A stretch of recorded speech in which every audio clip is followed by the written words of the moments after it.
selamat pagi. Pada saat ini kita ada di Indrapura dan kita akan update status terkini penimbunan dan pengerjaan dari interchange yang ada di Indrapura ini, bosku. Oke, check it out.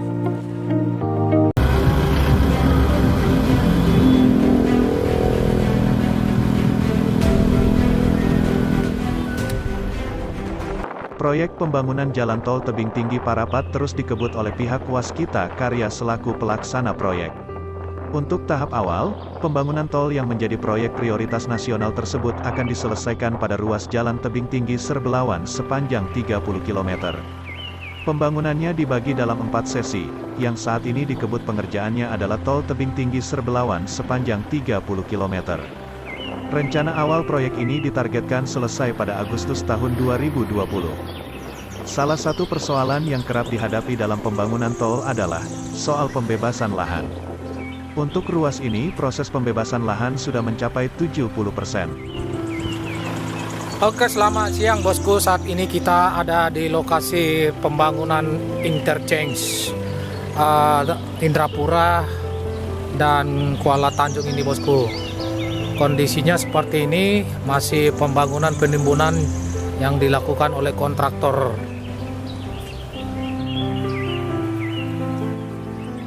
Kalau pembebasan lahan terlambat, biasanya jadwal penyelesaian juga mundur.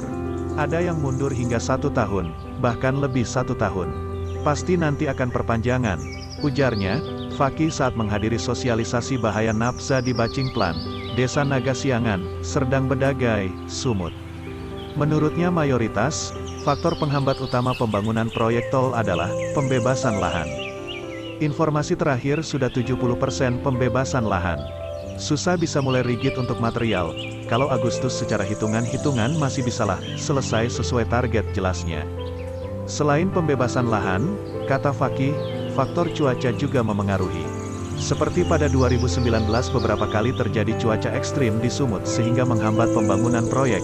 Menurut Faki, tidak hanya proyek, Waskita juga mengerjakan proyek tol Indrapura Kuala Tanjung sepanjang 12 km plus 3 km interchange.